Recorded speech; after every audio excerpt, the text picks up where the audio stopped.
des bâtisseurs nasrides et découvrir comment ils ont construit cette forteresse d'un raffinement absolu. Grâce aux plus grands experts de l'architecture arabe, à des reconstitutions en images de synthèse et des vues de drone inédites, vous allez découvrir comment l'Alhambra a été bâtie avec des matériaux simples et sans prétention. Les murs sont faits en terre compressée, additionnée de chaux, et la décoration est simplement faite de plâtre et de petites pièces de faïence combinées. En fait, tout était fabriqué ici, et même extrait ici. Vous verrez comment ces concepteurs ont intégré les impressionnants remparts dans un vaste système de défense du territoire. Ce sont des murs massifs et solides. Ils incarnent la puissance. Ils nous disent que c'est là que le pouvoir réside. Vous découvrirez aussi l'impressionnant réseau hydraulique et les dispositifs uniques bâtis par les Nasrides pour alimenter la cité en eau. À ce jour, c'est l'un des systèmes hydrauliques d'élévation les plus ingénieux que l'on ait découvert en Andalousie. Vous allez comprendre les trésors d'ingénierie qu'ils ont développés pour faire face aux températures caniculaires ou encore pour orner les palais de décoration d'une complexité inégalée. Il ne laissait rien au hasard. Tout était réfléchi et il voulait atteindre la perfection. Voici l'histoire de l'Alhambra et des bâtisseurs nasrides qui ont su élever l'architecture arabe au rang d'art pour édifier une cité palatiale unique au monde.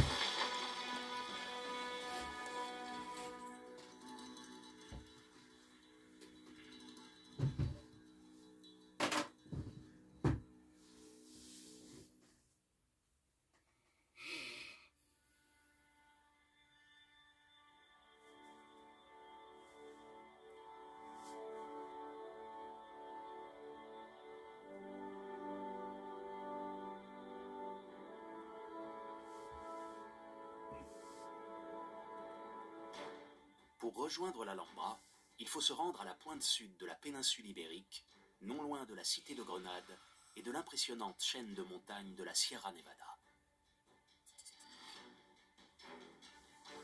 À l'est du centre-ville, la forteresse trône sur l'immense plateau de la Sabica, à près de 800 mètres d'altitude.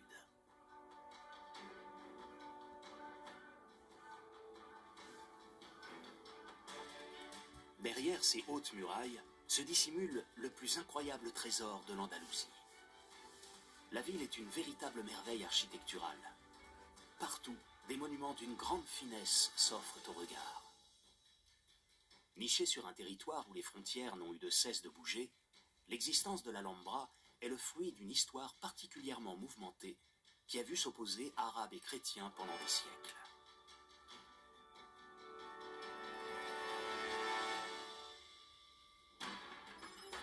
Au tournant de l'an 1000, la péninsule ibérique est dominée par des principautés islamiques.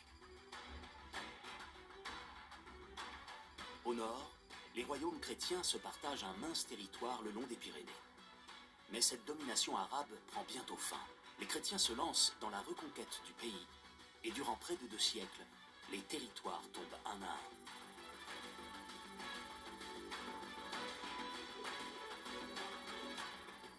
L'avancée chrétienne semble inexorable. Pourtant, à l'extrême sud de l'Andalousie, il se heurte à un émir inconnu, Muhammad ben Nazar, dit Mohamed Ier. Sultan du royaume de Grenade, c'est le fondateur d'une dynastie qui n'en porte pas encore le nom. Les Nasrides. Lorsqu'il arrive à Grenade en 1237, il décide d'établir sa résidence au sommet de la colline de la Sabica, où se trouvent les ruines d'une forteresse datant du XIe siècle. Et c'est à cet emplacement précis qu'il pose les premières pierres de sa future cité palatiale.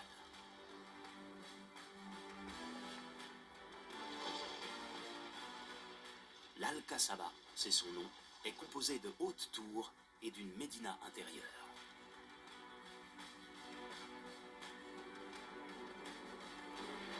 Puis, juste en dessous, à l'intérieur de 2 km de remparts, d'autres bâtiments sortent de terre. C'est la naissance de celle qu'on appelle bientôt l'Alhambra. Alhambra en arabe signifie la rouge. Et nous savons que le fondateur de la dynastie nasride, Muhammad Ier, avait le surnom de Al-Ahmar, le rouge.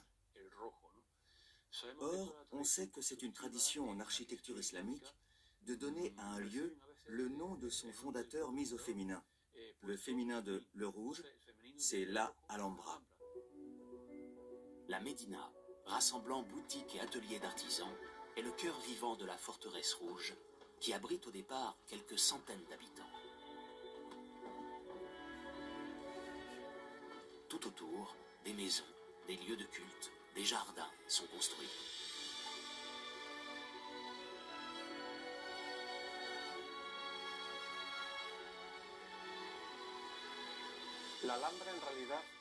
L'Alhambra n'est pas juste un palais, comme on le pense généralement.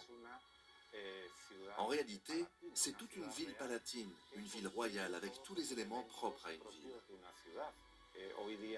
Aujourd'hui, certains bâtiments ont disparu, mais il reste des vestiges de palais, de maisons, de quartiers, de fortifications, de bains publics, de mosquées, de tanneries et de commerces. Au-dessus de la ville fortifiée, un autre édifice voit le jour, le Generalife, relié à l'Alhambra par un long passage entouré de hauts murs. Le Generalife est plutôt une résidence d'été, ou plus exactement un palais qui permet aux membres de la cour de s'extraire de l'Alhambra. On sait que le Generalife n'avait pas de salle de réception. Il n'y avait aucun lieu lié à l'exercice du pouvoir. C'était vraiment un lieu de jouissance privée. Et comme il était juste à côté, la cour pouvait s'y rendre pour la journée, puis revenir. Juché sur la colline, l'impressionnant complexe de l'Alhambra veille sur la ville de Grenade et sur sa vaste plaine. Au cœur de cette capitale d'où il contemple le monde, les sultans de la dynastie nasride se succèdent pendant près de 250 ans, résistant sans relâche à l'extension du territoire chrétien.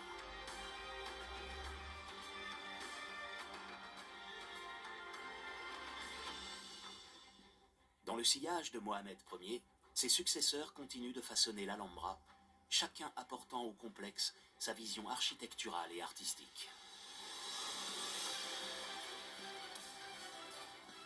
La ville s'agrandit et se densifie. Des vergers et des édifices apparaissent au-delà même de ses murailles. Et plusieurs palais sont érigés les uns après les autres. Parmi eux, le Mexouar, le palais de Comares et le palais des Lions.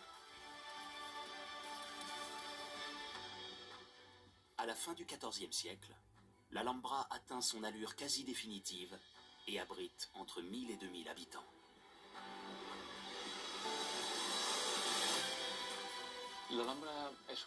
L'Alhambra est unique parce que c'est une ville vivante qui a toujours été habitée par des gens. Et ça implique que ceux qui ont eu la chance de vivre ici ont réaménagé la ville, l'ont adaptée en fonction des moments et de leurs besoins. Et nous avons des témoignages précis de cette évolution. Aujourd'hui encore, les vestiges de cette cité dynamique, prospère et vivante, sont pour la plupart encore debout et continuent de fasciner des générations d'historiens et d'archéologues. Lorsque l'on observe l'Alhambra pour la première fois, ce sont d'abord ses murailles qui impressionnent. Hautes d'une dizaine de mètres en moyenne, soit la hauteur d'un immeuble de 3 étages, elles protègent la cité des potentiels envahisseurs. Ce sont des murs massifs et solides. Aujourd'hui encore, quand vous êtes en bas à Grenade et que vous regardez ces murs, ils sont impressionnants. Très très impressionnants. Ils incarnent la puissance. Ils nous disent que c'est là que le pouvoir réside. Il y a 800 ans, il n'y avait ni engin de chantier, ni système de transport automatisé. Alors comment les Nasrides ont-ils réussi à bâtir des remparts aussi colossaux au sommet de cette colline? La réponse est en fait extrêmement simple. Ils allaient chercher les matériaux de construction juste à côté, sur la colline elle-même. Les murs sont en effet composés de terre compressée et d'argile, prélevée sur la Sabika, à proximité de l'Alhambra. Et lorsque l'on pénètre à l'intérieur de la cité, le constat est le même. Ici, pas de pierre de taille, pas de bois exotique, pas de pierres précieuses. mais uniquement des matériaux simples et provenant tous du royaume de Grenade.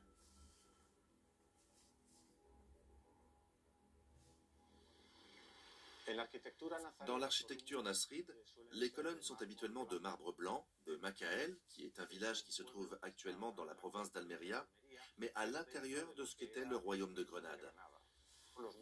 Les murs sont faits en terre compressée additionnée de chaux, et la décoration, à part les colonnes, est simplement faite de plâtre et de petites pièces de faïence combinées. En fait, tout était fabriqué ici, et même extrait ici. Il y avait aussi à cette époque plus de forêts qu'aujourd'hui, et le bois provenait des forêts situées à l'intérieur du royaume nasride. Du bois de pin essentiellement, même s'il y avait d'autres espèces. La climatologie de Grenade est un peu extrême. Et à l'époque médiévale, c'était encore pire. Il y avait des chutes de neige et des températures négatives en hiver. Et en été, elles dépassaient les 40 degrés. L'avantage de tous ces matériaux, c'est qu'ils supportaient bien ce climat et étaient assez flexibles pour durer et permettre à l'Alhambra d'être aujourd'hui toujours debout. Des matériaux transportés sur de faibles distances et adaptés aux contraintes géologiques et climatologiques. Voilà le secret des bâtisseurs nasrides. Grâce à cette stratégie, bien loin des standards de l'époque, les édifices pouvaient sortir de terre en seulement 2 ou 3 ans.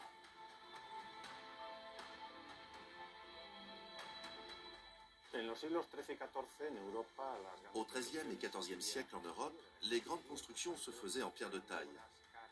C'étaient donc des œuvres chères et très longues à construire.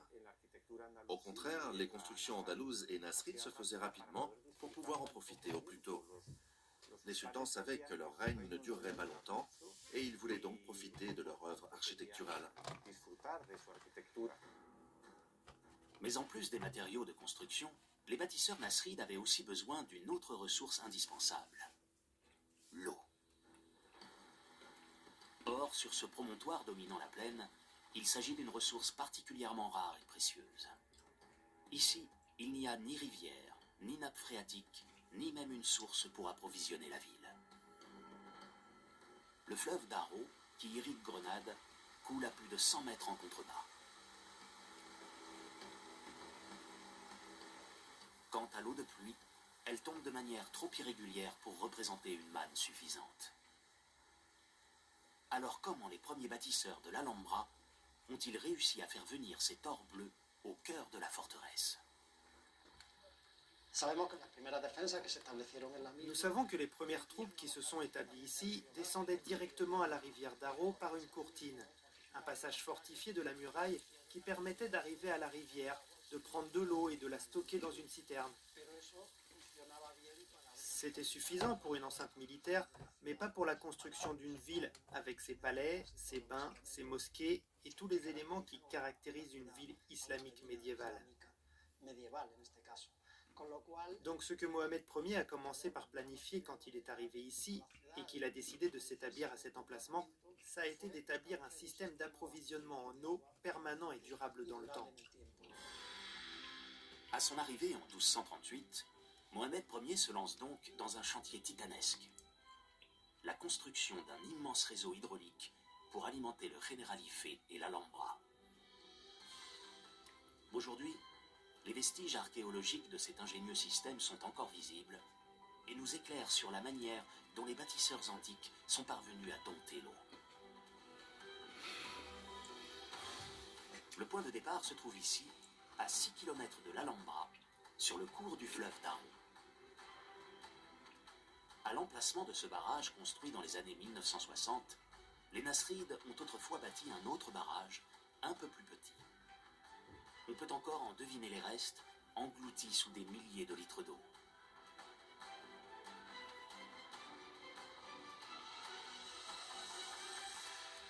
À partir de là, un immense canal dévie une partie du cours du fleuve Darro pour l'acheminer en pente douce jusqu'à l'Alhambra. La structure géologique des lieux a obligé les artisans à construire ce canal sous la forme d'un long tunnel à l'intérieur même de la colline.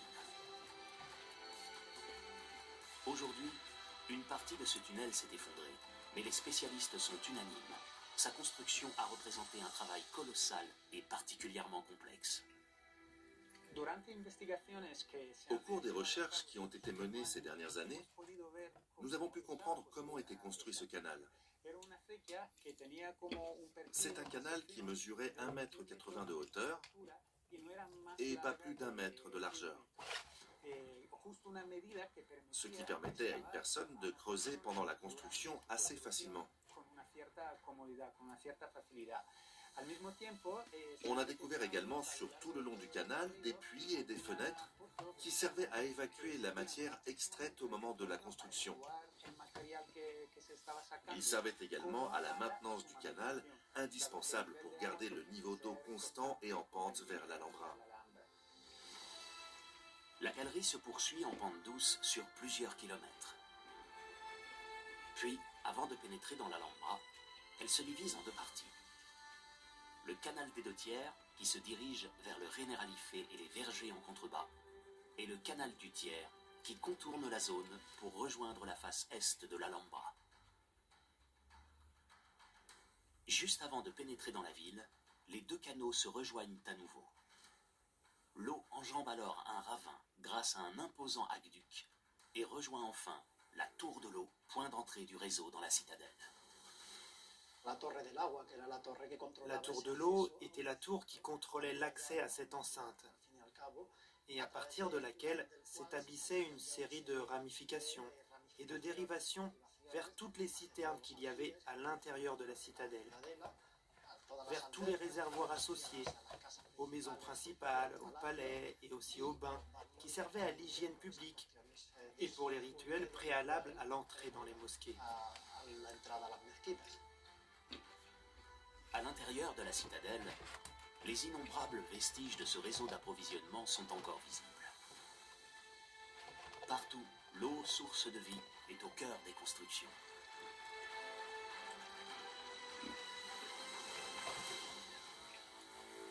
Dans les jardins du Generalife, l'or bleu occupe une place centrale, comme un symbole de sa domestication. Le Generalife, c'est l'illustration parfaite du système hydraulique de l'Alhambra. C'est ce que j'aime dans ce bâtiment. J'aime le fait que, quand on marche le long de ce canal central, dans la cour d'honneur du Generalife, on voit l'eau qui rend tout possible en aval, qui rend possible l'existence de l'Alhambra. C'est très modeste, sans prétention. On n'affiche pas « voici la principale source d'eau pour le reste de la citadelle ». Non, ça ne dit pas ça. C'est juste là. C'est en quelque sorte une déclaration du pouvoir royal. Le sultan montre qu'il dispose d'une grande quantité d'eau et dit par là, il y a peu d'eau ici, mais moi j'ai de l'eau, car je suis un bon gardien de la nature. Ainsi, j'honore la mission donnée aux musulmans par Dieu d'être des gardiens de la nature et de bien l'utiliser, d'être productifs, de la faire fructifier. C'est exactement la scène qui se joue dans ces jardins islamiques, en particulier à l'Alhambra. Mais cet impressionnant réseau d'approvisionnement en eau n'est pas le seul chef-d'œuvre hydraulique des Nasrides. Les archéologues ont aussi découvert que cette civilisation était capable de remonter l'eau grâce à plusieurs systèmes particulièrement ingénieux. Le premier se trouve ici, juste en contrebas du quartier militaire de l'Al-Qasaba. Ce dernier trône sur une crête à 6 mètres au-dessus de l'enceinte de l'Alhambra. Alors, pour l'approvisionner en eau, les Nasrides ont dû innover.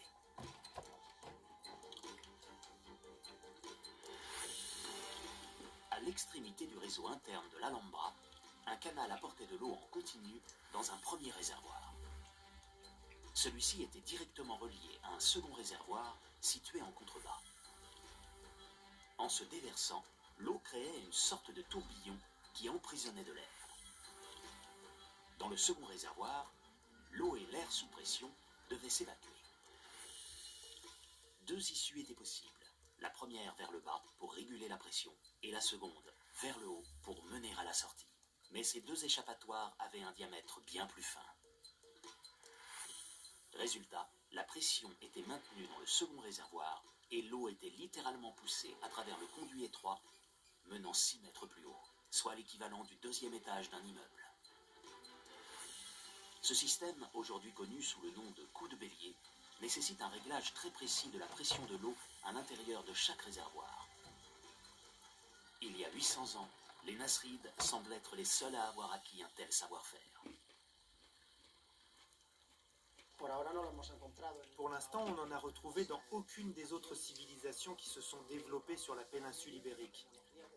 Au Moyen-Âge, avec la technologie, les matériaux et leur mise en œuvre possible, cela n'a vraiment pas dû être facile de construire et d'entretenir un tel système pour l'époque.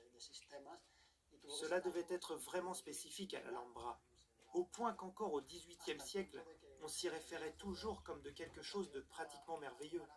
Cela fonctionnait et permettait d'élever cette quantité d'eau vers l'Alcazaba, mais on ne savait pas très bien comment fonctionnait ce système. Un peu plus loin, à l'ouest de la ville, un autre site met en lumière tout le génie des ingénieurs nasrides. Ici, à proximité du canal royal, se trouvait autrefois ce que les spécialistes appellent un double canal. À partir du canal royal, les archéologues ont découvert un conduit de 125 mètres de long s'enfonçant à l'intérieur de la montagne.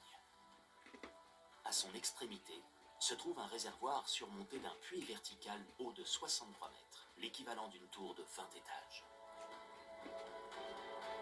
Là, l'eau était remontée grâce à un système appelé Noria.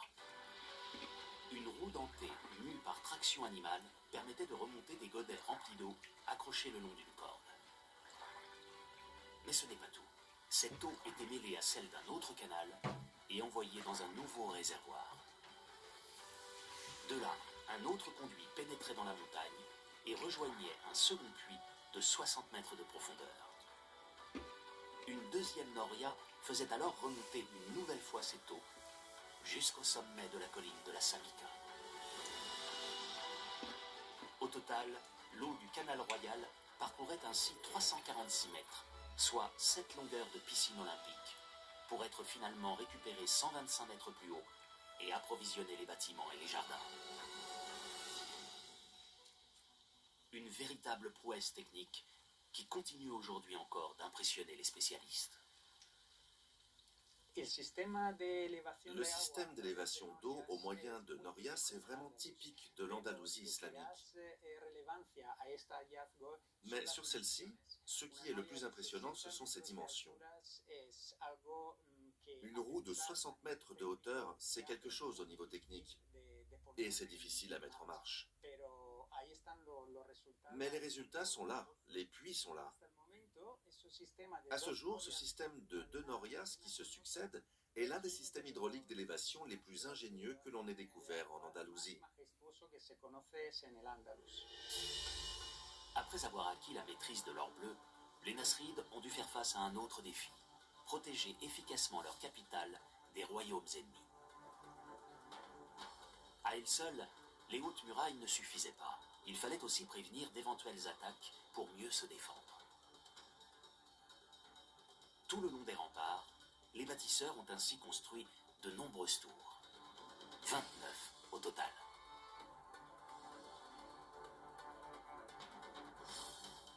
Des édifices qui étaient les éléments clés de la stratégie défensive des Nasrides.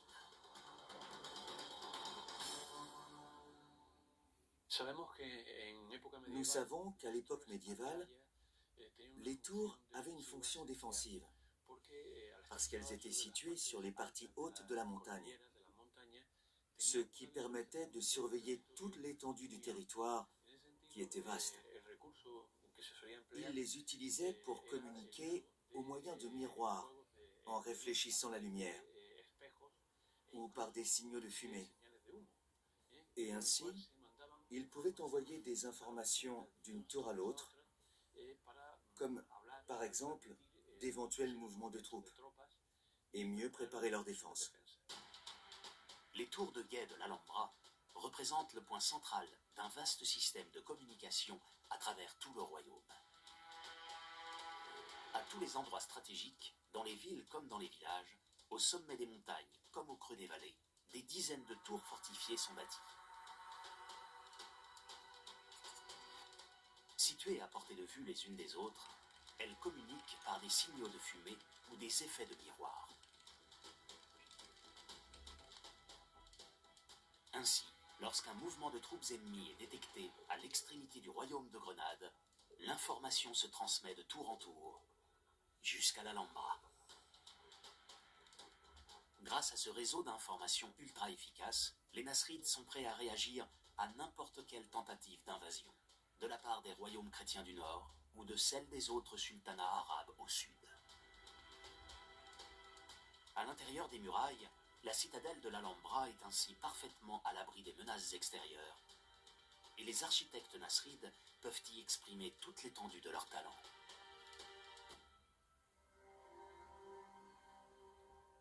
Malgré la simplicité des matériaux utilisés, les bâtiments de l'Alhambra figurent parmi les édifices les plus raffinés de l'époque médiévale. Les palais, surtout, éblouissent les visiteurs depuis des décennies.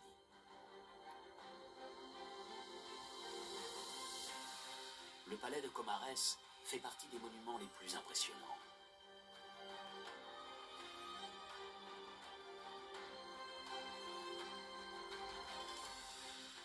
Bâti selon les principes de l'architecture musulmane, il s'organise autour de cette immense cour orientée selon l'axe nord-sud.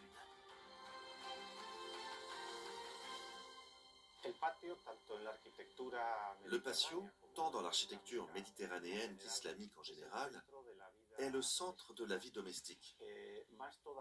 Plus encore dans l'architecture islamique, étant donné que la femme se doit de rester à la maison sans regard extérieur dans la plus grande intimité. La vie domestique prend place dans la cour. Par conséquent, elle ne peut donc avoir aucune ouverture sur l'extérieur. C'est aussi là que la décoration atteignait son apogée, parce que c'était là qu'ils en profitaient le plus. Autour de la cour sont construites des salles de réception reliées par de longues galeries. Les plus vastes et les plus somptueuses sont toutes situées du côté nord, dans le prolongement de la cour. Juste à côté du palais de Comares, le palais des Lions est construit selon le même principe, à une exception près. La longueur de la cour ne suit pas l'axe nord-sud, mais l'axe est-ouest. La cause, certainement la nécessité de s'adapter à l'espace disponible au moment de sa construction.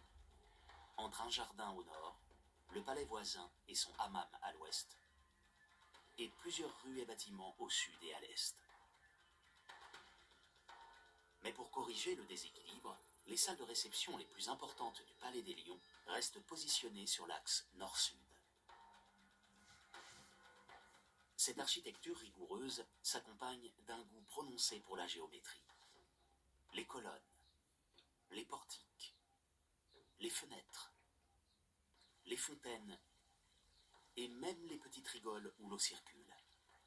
Au cœur des palais nasrides, tout semble parfaitement symétrique.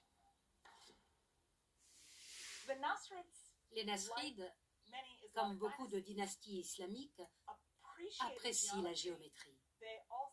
Ils aiment aussi la symétrie. Il est très rare de voir un espace asymétrique. Il y a une sorte de rectilinéarité primordiale qui caractérise l'art islamique. Et l'on voit cela parfaitement dans l'agencement des palais nasrides.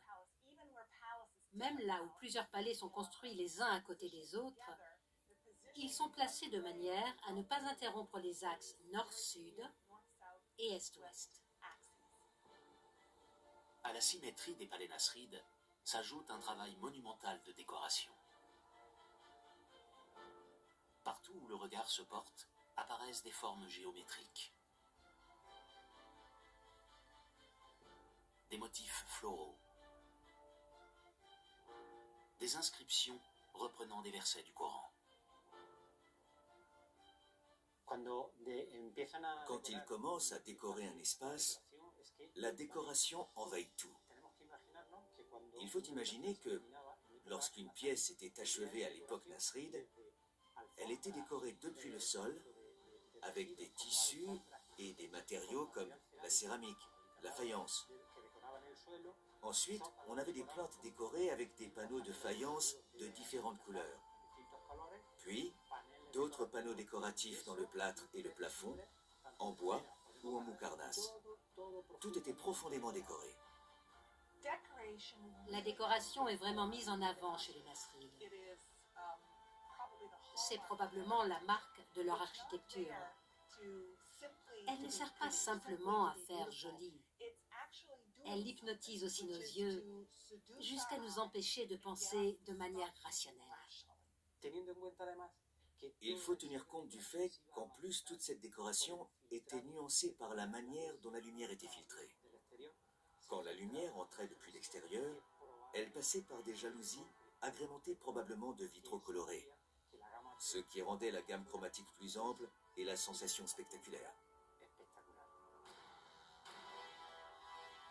Parmi les décorations les plus remarquables de l'Alhambra, il y a ces impressionnantes voûtes ornées de structures complexes que l'on appelle les muqarnas. Avec leur structure en alvéoles qui dégringolent comme des stalactites, les plafonds de muqarnas sont caractéristiques de l'architecture islamique.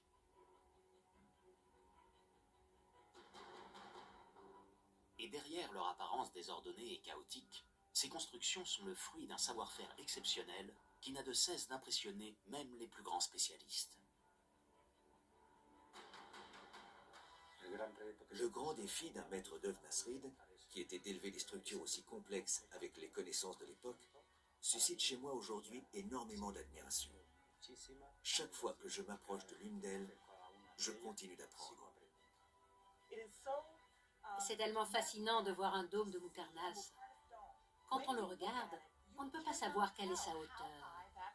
On ne peut absolument pas le savoir, car il semble s'élever jusqu'à l'infini.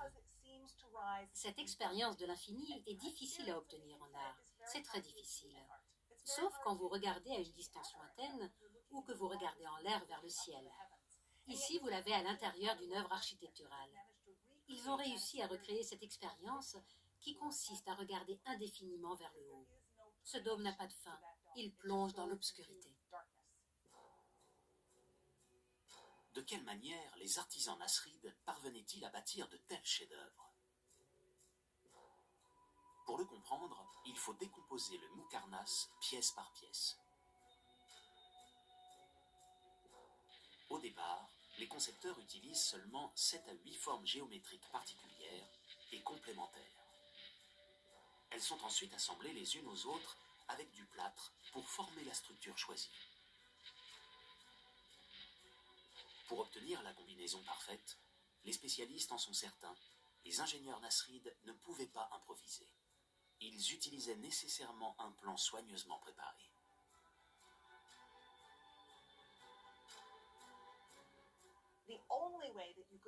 La seule manière d'assembler un puzzle en 3 dimensions d'une telle complexité est d'avoir un schéma géométrique en 3D dans votre tête, et si possible, retranscrit sur le papier.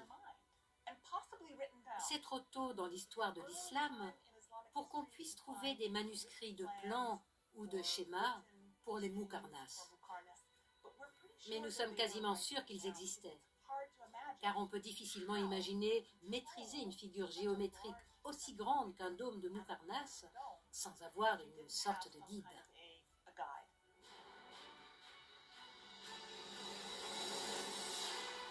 Mais au-delà de leur conception d'une précision sans faille, les muqarnas devaient aussi être installés parfois à plus de 10 mètres du sol. Pour réaliser une telle prouesse, les artisans commençaient leur œuvre par le bas. Ils confectionnaient les formes grâce à des moules qu'ils remplissaient de plâtre. Une fois le plâtre pris et durci, ils extrayaient la forme du moule, puis la taillaient et la polissaient pour obtenir la forme parfaite. Les formes étaient ensuite collées les unes après les autres aux parois grâce à de la pâte de plâtre. Partant de l'extérieur du contour de la colonne, les artisans progressaient lentement jusqu'au plafond. Un travail titanesque et d'une grande précision qui nécessitait un savoir-faire unique. C'est un mélange d'expérience, de connaissances en calcul mathématique, en géométrie, qui fait que tout ça puisse être élevé, suspendu et autoportant. Pour moi, c'est l'apogée du travail du plâtre. Tous les chefs d'atelier n'étaient pas capables de créer des voûtes de Muqarnas.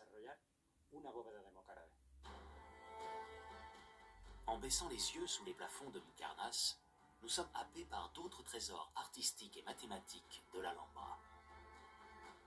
D'impressionnants assemblages de céramique qui ornent les sols, les murs et même certains plafonds. Des dizaines de milliers de petites tuiles de faïence aux couleurs variées, formant des figures géométriques qui se déclinent à l'infini.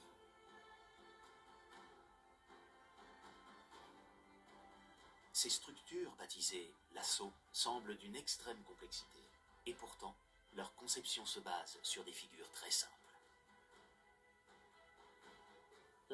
Le fondement de cette géométrie est fait d'éléments basiques, comme un carré ou un cercle. La rotation d'un carré va générer des étoiles à 4 branches, des étoiles à 8, des étoiles à 16 branches. Et en faisant des rotations, des translations et des réflexions, on peut combiner tous les éléments géométriques décoratifs que l'on peut trouver dans l'Alhambra. À la base, tout cela part d'un carré ou d'un cercle. À partir de ces deux éléments géométriques, on génère toute la complexité du système géométrique du lasso. Comment les Nasrides parvenaient-ils à transformer de simples carrés en motifs aussi élaborés que les lassos? Pour le savoir, il faut repartir de la figure de base. Deux carrés décalés l'un par rapport à l'autre forment une première étoile. Puis, en prolongeant les lignes de chaque carré, on obtient une autre étoile aux branches allongées. En reliant les sommets de cette seconde étoile, on forme ensuite un octogone. En traçant les diagonales du carré qui englobe l'étoile, on dessine une grande croix.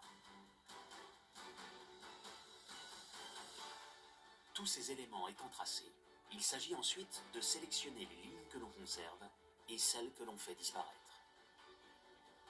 En ajoutant des couleurs, la diversité des motifs possibles est encore plus grande. Reste désormais à multiplier le motif choisi, à le combiner à d'autres, à diversifier les couleurs pour obtenir des dessins complexes et raffinés.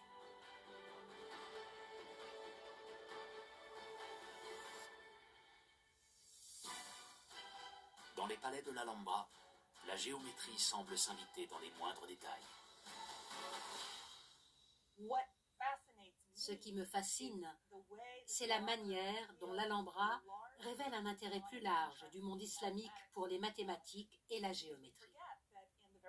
N'oublions pas qu'au tout début, l'une des choses les plus importantes dans l'islam était de déterminer l'heure de la prière, ce qui nécessitait de lire dans les étoiles, le soleil, la lune, et aussi de faire de la cartographie, parce qu'ils voyageaient dans le monde entier pour le pèlerinage ou le commerce. Donc on a cet intérêt précoce pour la géométrie qui est gouverné par des raisons religieuses, mais qui commence à pénétrer la culture, et donc à intéresser davantage de monde. Et cela devient une forme d'art. Grâce à cette habile combinaison des mathématiques et de l'art, les Nasrides ont fait de l'Alhambra un véritable trésor d'architecture.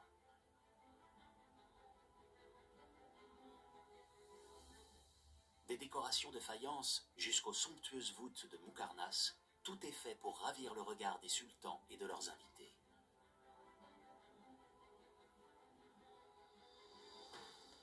Mais les lieux devaient aussi être agréables à vivre. Dans cette région aux chaleurs souvent écrasantes en été, dompter le thermomètre était un enjeu majeur. Les scientifiques ont ainsi découvert que de nombreux bâtiments possédaient un ingénieux système de climatisation naturelle et réversible.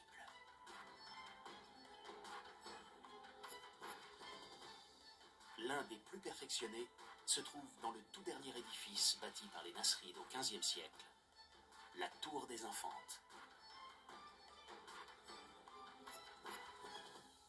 Ce petit palais d'habitation intégré à l'enceinte défensive est conçu, comme les autres bâtiments, autour d'une cour centrale.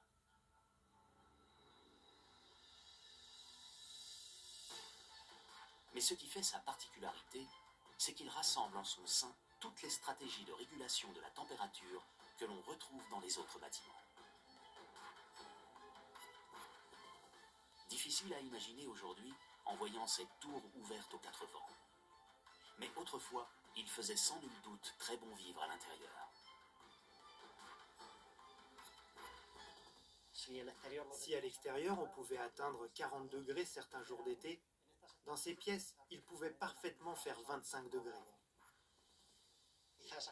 Aujourd'hui, ces conditions ne seraient pas suffisantes, mais à cette époque, c'étaient les meilleures qu'on pouvait obtenir. Comment les architectes nasrides parvenaient-ils à réguler aussi efficacement la température au cœur des étés caniculaires? Leur secret vient de la conception même des bâtiments, soigneusement réfléchis pour limiter l'apport de chaleur. Dans la tour des Infantes, comme ailleurs dans l'Alhambra, les salles les plus importantes sont placées au nord, à l'abri du soleil torride de l'été. Quant aux murs de terre crue, ils sont d'une épaisseur considérable. Conséquence, la chaleur extérieure met beaucoup de temps à pénétrer dans l'édifice. La fraîcheur du matin parvient ainsi à l'intérieur en début d'après-midi, justement quand le thermomètre commence à grimper. Et la chaleur étouffante de la fin d'après-midi commence quant à elle à entrer en fin de soirée, au moment où il fait plus frais. Autre élément clé dans la régulation de la chaleur et de la lumière, la petite taille des ouvertures. Beaucoup de ces édifices ont des fenêtres qui limitent les échanges de chaleur avec l'extérieur. Dans la journée, on pouvait les fermer par des jalousies ou d'autres éléments qui permettaient de faire un premier filtre de la lumière et de la chaleur extérieure. On pouvait ainsi, d'une certaine manière, maîtriser les températures et les variations lumineuses pour qu'elles ne pénètrent pas de manière incontrôlée dans les pièces et que ces dernières restent fraîches quand il le fallait, ou au contraire, qu'elles s'ouvrent quand c'était nécessaire. Mais même si tout était fait pour empêcher la chaleur de l'été de pénétrer dans les bâtiments, celle-ci finissait toujours par s'immiscer à l'intérieur. Il s'agissait donc de parvenir à l'évacuer efficacement, en d'autres termes, de mettre en place un système de ventilation naturelle. Et là encore, les fenêtres jouent un rôle clé dans le dispositif. En particulier celles, très nombreuses, disposées en hauteur tout autour du bâtiment.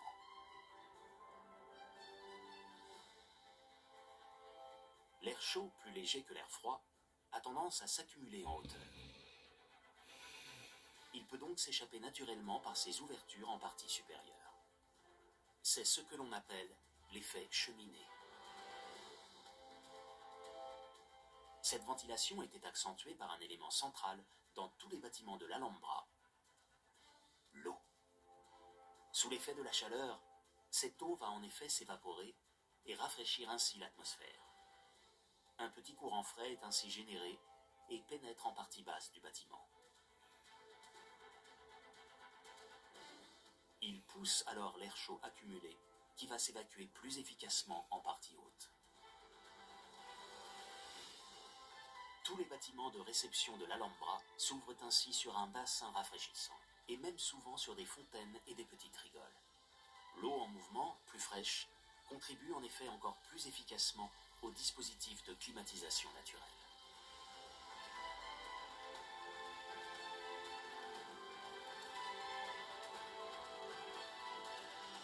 En contribuant à atténuer les conditions climatiques extrêmes, l'eau salvatrice façonne véritablement les espaces de l'Alhambra. Partout, elle occupe une place centrale dans l'agencement des bâtiments. Elle est mise en valeur, magnifiée, honorée, comme l'un des biens les plus précieux des habitants de la citadelle.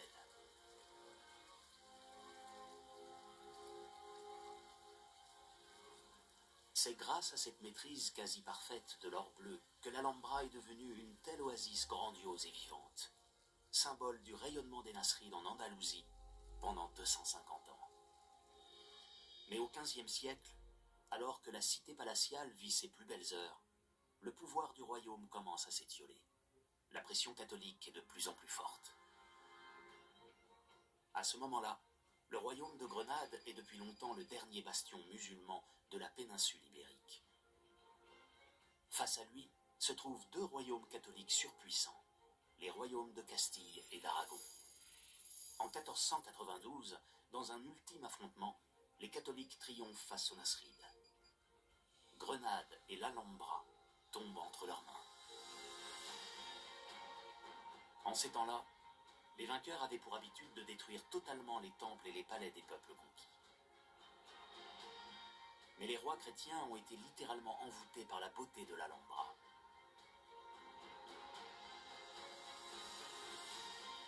Les sublimes palais mauresques furent donc épargnés et servirent de résidence royale lorsque la cour passait à Grenade. Malgré tout, les souverains catholiques font évoluer la citadelle pour y asseoir leur domination. Des édifices sont détruits et d'autres voient le jour. Les rois catholiques transforment l'Alhambra et la convertissent en une résidence royale de plus. Ils attribuent certains espaces aux habitants et enfin, d'après ce qu'on en sait aujourd'hui, la peuplent surtout de soldats. Et évidemment, ils transforment ce qui était une ville musulmane en une ville chrétienne. En 1527, l'empereur Charles Quint ordonne la construction de ce qui reste aujourd'hui la plus importante empreinte catholique de la citadelle. Un palais massif directement adossé au palais nasride.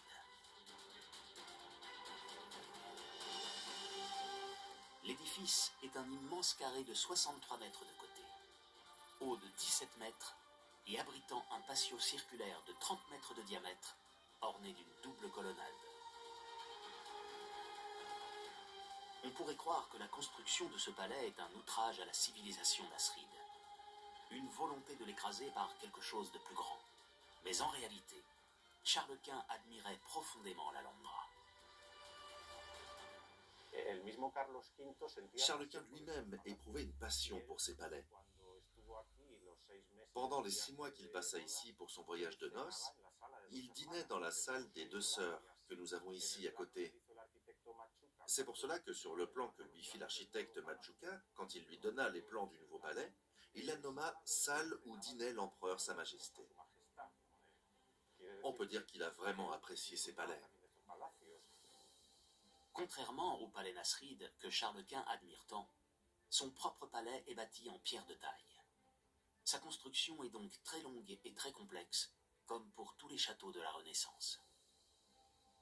Finalement, l'empereur n'y habitera jamais, pas plus que son fils et héritier du trône.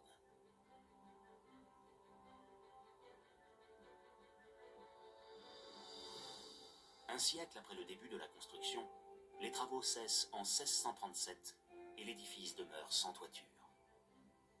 À ce moment-là, l'Alhambra tombe en disgrâce. La nouvelle famille royale espagnole établit sa capitale à Madrid. La citadelle nasride est abandonnée.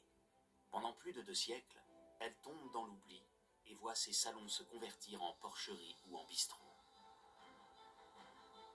Au début du XIXe siècle, les troupes françaises de Napoléon s'y installent, puis font sauter plusieurs bâtiments lors de leur retraite.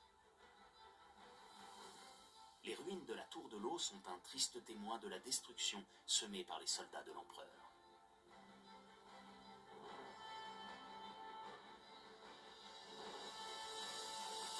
Ce n'est finalement qu'au milieu du XIXe siècle que l'Alhambra est redécouverte par les romantiques. Malgré les années noires qui ont précédé, la cité est encore debout et nombre de bâtiments, dont plusieurs somptueux palais, sont intacts.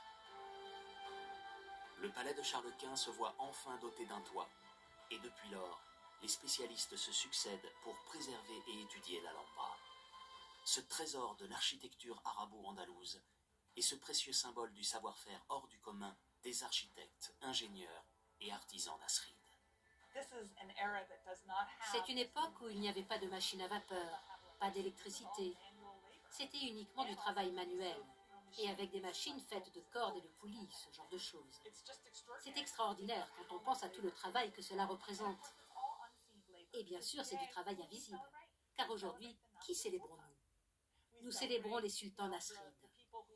Nous célébrons ceux qui ont profité du fruit de ce travail. Mais on ne pense pas à tous les gens qui ont monté ces pierres, qui les ont taillées. Ils n'ont pas de nom. Mais on les voit lorsque l'on regarde ces murs. C'est leur travail, leur héritage.